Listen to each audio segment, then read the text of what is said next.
इतना कर दिया। बोलो भक्त वत्सल भगवान की ताली तुली बजा दिया करो बीच बीच में भगवान के लिए। तो इसलिए जो है ऐसा स्वभाव, मतलब किसी के भी प्रति बदले की भावना है ही नहीं। बड़ी अब लोग डरते हैं भगवान के पास जाने में, बोले अजी अपने तो बड़े दुष्ट कर्म हैं, भगवान दंड देंगे। अरे जिन्होंने पूतना को दंड नहीं दिया, जो राक्षसी, उसको माँ का दर्जा दे दिया, तो पूतना के बराबर पाप थोड़ी तुम्हारे होंगे। तो इसलिए भगवान के पास जाने में घबराने की आवश्यकता नहीं, उनको अपना प्रिय मान के रखो। ऐसा स्वभाव भगवान का है और उन्हीं के ही चरित्र इसमें है। अब तो महाभारत का दृश्य और महाभारत के युद्ध के पश्चात जब भीम ने दुर्योधन की जंघा पे प्रहार करके उसको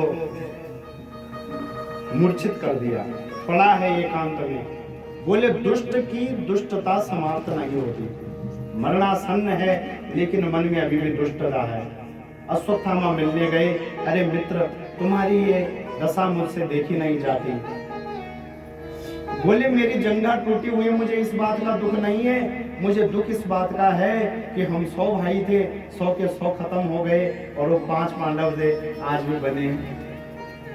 अश्वत्थामा ने कहा इतनी सी बात है, बोले आज सुबह ही समाप्त कर दूंगा।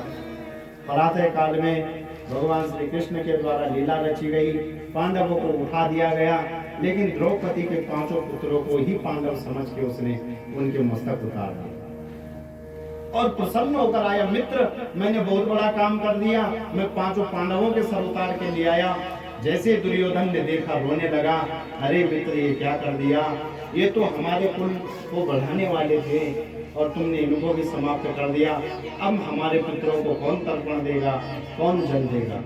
रोते रोते दुर्योधन के प्राणों का अंत हो गया। अर्जुन ने प्रतिज्ञा कर लिया अश्वत्थामा को नहीं छोड़ूंगा, पकड़ लिया, द्रौपदी के पास ले आए, बोले इसको दंड देंगे।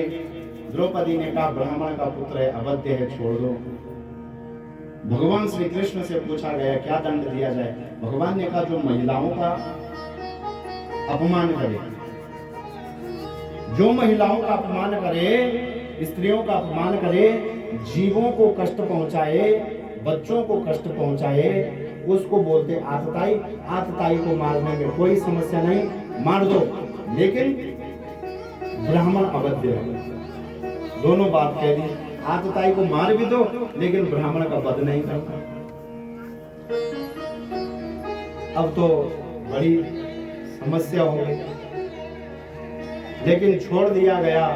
अंततोगत्वा इसने ब्रह्मास्त्र का प्रयोग किया, जिसको अर्जुन ने शांत किया। पुनः इसके मस्तक से जो मणि थी वो निकाल ली गई। आज भी कहते अश्वत्थामा चिरंजीवी है, भविष्य में अगले युग में जो व्यास होंगे वो अश्वत्थामा ही होंगे, पर उनके जो मस्तक में मणि थी वो निकालने के कारण वहां से खून रक्त रिश्ता रहता है, पीड़ित है, अपने किए गए दंड को भोग गए, कर्म फल से कोई नहीं बच सकता। और अब भगवान ने कहा कि मैं लीला संवरण करके अपने द्वारिका की ओर जाता हूँ, आज्ञा मांगी। सब आ गए। युधिष्ठिर ने कहा साधि माम प्रपन्नम, मैं आपका शिष्य हूँ, आपका मार्गदर्शन मिलता रहे। भीमसेन ने कहा हर समय आपकी याद बनी रहे। नकुल सहदेव द्रौपदी सबने भगवान श्री कृष्ण का प्रेम ही मांगा। भगवान अर्जुन को लेकर द्वारिका को चले गए। बहुत समय बीता, अर्जुन जब लौट के नहीं आए और युधिष्ठिर को अपशकुन दिखने लगे, गाय बछड़े का दूध पीने लगी,